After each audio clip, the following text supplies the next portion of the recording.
है कि मालेगांव के एमएलए साहब मुफ्ती इस्माइल साहब के साथ आज हम जाकर जो एसआईटी गवर्नमेंट ऑफ महाराष्ट्र ने बनाई है, एडिशनल एसपी अनिकेत साहब से हमने मुलाकात की और उनसे हमने रिप्रेजेंटेशन किया। मेरा मानना यह है कि महाराष्ट्र में एनडीए को, खासतौर से बीजेपी को इस बात की बड़ी तकलीफ और मलाल है कि उनके दोनों प्यादे हार गए, एक पार्लियामेंट के इलेक्शन में और दूसरा विधानसभा के चुनाव में।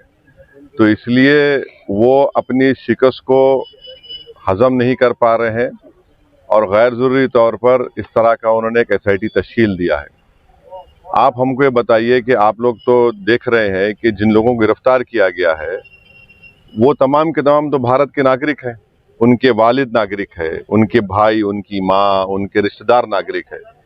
उन पर जो केस बुक किया गया है वो डॉक्यूमेंटेशन में गलती एरर हो या कुछ वैसा है।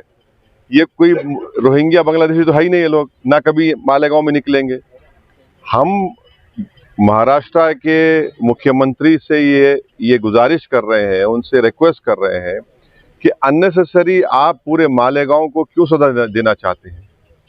और आपका जो एक्ट है, वो जो बर्थ एंड रजिस्ट्रेशन एक्ट है, ये एक्ट है, इसमें आप देख लीजिए सेक्शन 15 जो है, सेक्शन 15 में क्लियरली लिखा है कि अगर कोई डॉक्यूमेंटेशन में एरोनियस गलती हुई या फ्रॉडुलेंट हुआ, इम्प्रॉपर मेड हुआ, तो उसको आप करेक्ट कर सकते हैं, कैंसिल कर सकते हैं।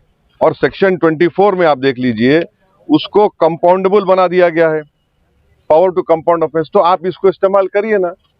और ये खामखा एक इलाके को बदनाम करने के लिए, जो एक ज्यादा तादाद में अल्पसंख्यक समाज के लोग रहते हैं कि रोहिंग्या बांग्लादेशी तलाश करो, जितनों को आप गिरफ्तार किए वो तो सब भारत के नागरिक हैं।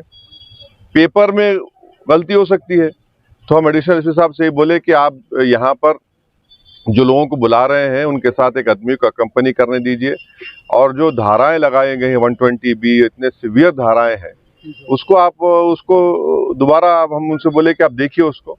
और हमको लगता है कि अननेसेसरी मालेगांव को गैर जरूरी तौर पर पार्लियामेंट और असेंबली में उनको शिकस्त हुई, तो कोई कंप्लेन कर दिया और आप इस तरह के एसआईटी बना दिए। तो ये हमारा ये मानना है कि यहाँ पर ना कोई रोहिंग्या है ना कोई बांग्लादेशी है, मगर जो गिरफ्तारी अमल में आई है वो तो डॉक्यूमेंटेशन के ऊपर है। तो इसलिए हम उम्मीद करते हैं कि हमारे अनिकेत साहब और उनकी टीम और ख़ास तौर से महाराष्ट्र की गवर्नमेंट इसको रिलुक करेगी, इन्होंने जो स्टेप लिया है। और मालेगांव में तो आप देख रहे हैं कि मुफ्ती साहब मालेगांव के दूसरे इश्यूज जो लॉ एंड ऑर्डर से ताल्लुक था, ख़ास तौर से जो बड़े बड़े ट्रक्स अंदर आ जा रहे, और जो परसों हादसा हुआ जिसमें 2-3 लोगों की मौत भी हुई है, तो इन दूसरे उस पर भी हम बातचीत किए। बस आपको इस बात की इत्तला देना था। शुक्रिया। तो मालेगांव में बार बार किरीट सोमैया, नीतीश राणे ये आते हैं, ट्वीट भी करते हैं और कार्रवाई भी होती है, और वो हिसाब से प्रशासन भी चल रहा है, ऐसा नहीं लग रहा। लैंड जिहाद का मुद्दा लेके, बांग्लादेश का मुद्दा लेके, नहीं, आप हमको ये बताइए कि अगर मान लिया जो वोट जिहाद हुआ, तो ये लोग गाली किसको दे रहे हैं? इलेक्शन कमीशन गाली दे रहे हैं ना, ये इलेक्शन कमीशन को गाली दे रहे हैं। अब आप बताइए, अगर 3,500 ये लोग बोल रहे हैं कि फेक सर्टिफिकेट रोहिंग्या बांग्लादेशी है, तो भाई सरकार तो आपकी है, पुलिस आपकी है, तो अननेसेसरी आप किस पे उंगली उठा रहे हैं? किसको बदनाम कर रहे हैं आप अपने ही सरकार को, अपने ही इंस्टीट्यूशंस को आप बदनाम कर रहे हैं। वोट जिहाद क्या मतलब भाई? यहाँ जनता ने वो फ्री एंड फेयर इलेक्शन हुआ, नहीं हुआ? फ्री एंड फेयर हुआ, मुफ्ती साहब जीते, पार्लियामेंट में आपको हार गए, आप फिर दोबारा आपने सरकार बना ली। आप सरकार बनाए तो वोट जिहाद नहीं बोलेंगे? आप हार गए तो वोट जिहाद कैसा हो जाएगा? मैंने फ्री एंड फेयर इलेक्शन हुआ नहीं हुआ हमको बता दें। जो लोग वोट जिहाद की बात कर रहे हो बता दें कि फ्री एंड फेयर इलेक्शन हुआ है नहीं हुआ, वो बता दें। नहीं हुआ तो फिर उन्हीं पर क्वेश्चन उठेगा ना। इलेक्शन कमिश्नर को आप अपॉइंट करते हैं, चीफ इलेक्शन कमिश्नर को आप अपॉइंट करते हैं, पूरा पॉलिटिकल गवर्नमेंट एजेंसीज आपकी हैं, तो फिर ये तो आप तो सिर्फ नफरत कर रहे हैं एक समुदाय से और एक इलाके से, बिल्कुल गलत है ये। मालेगांव शहर में अभी हिंदू सकल संत का प्रोग्राम हो रहा है, जिसमें 2008 में ब्लास्ट में साधु प्रज्ञा सिंह को मालेगांव लाके सम्मानित करने की बात हिंदू समाज की ओर से की जा रही है, इसको आप कैसे देखते हैं? देखिए, हम तो सिर्फ यही कहेंगे कि इतने लोगों की मौत यहाँ पर हुई है, और उसमें एक्यूज्ड हैं वो, आप जरा उन मरने वालों का तो ख्याल रख लीजिए। कम से कम ट्रायल तो जो चल रहा है, ट्रायल हम देख रहे हैं, मगर एक ह्यूमन डिग्निटी भी तो होनी चाहिए किसी मरने वालों के लिए।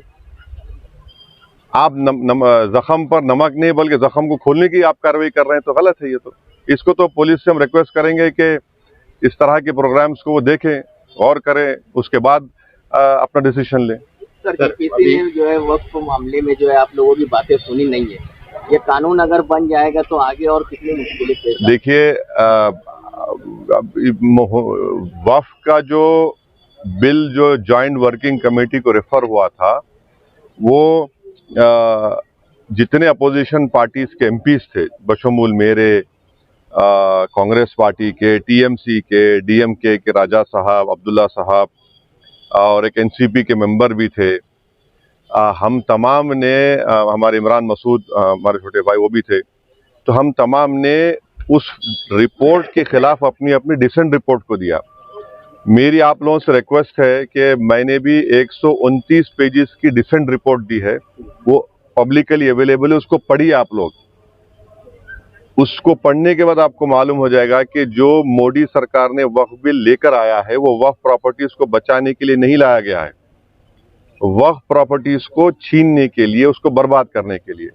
और भारत में जितने मुसलमानों की बड़ी बड़ी ऑर्गेनाइजेशंस हैं, चाहे जमीयतुल उलमा हो, मौलाना अरशद मदनी साहब की, महमूद मदनी साहब की, जमात इस्लामी हो, all India Muslim personal law board के सदर मौलाना खालिद सैफुल्लाह रहमानी साहब हो, या फिर आपके मुंबई के जमीयतुल मशाइख जो है, इन तमाम ऑर्गेनाइजेशंस को रिजेक्ट किया है इस बिल को।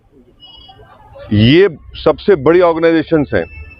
दूसरी बात यह है कि आप हमको बताइए कि महाराष्ट्र में पंढरपुर की मंदिर है, पंढरपुर की मंदिर में कोई नॉन हिंदू मेंबर नहीं बन सकता, आप यहां पर क्यों बनाना चाह रहे भाई?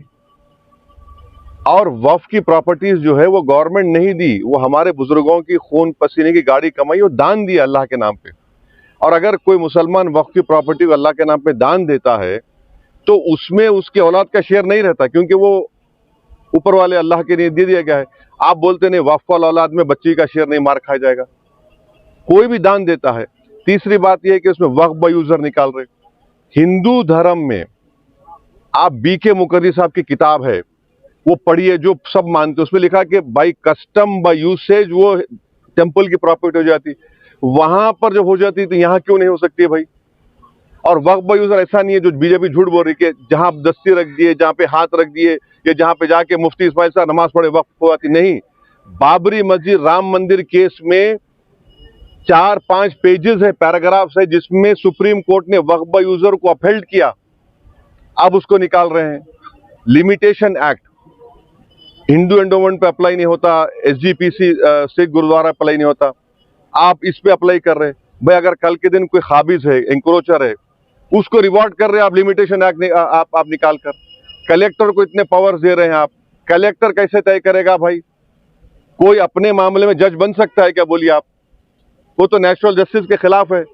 और उस बिल में यह भी लिखा गया कि अगर कोई भी जाकर कलेक्टर को दरखास्त दे दिया कि मालेगांव की मस्जिद जो है वक्फ नहीं है, तो कलेक्टर अगर इंक्वायरी ऑर्डर कर देगा तो इंक्वायरी कंप्लीट होने तक वक्फ की प्रॉपर्टी नहीं रहेगी।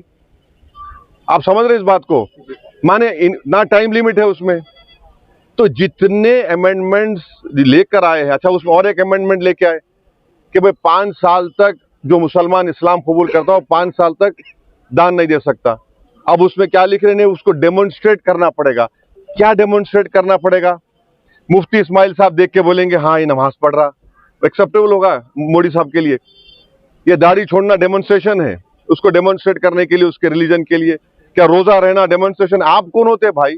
अच्छा वो 5 साल तक नहीं दे सकता मगर किसी और धर्म को दे सकता, वो उसमें लिखा हुआ है।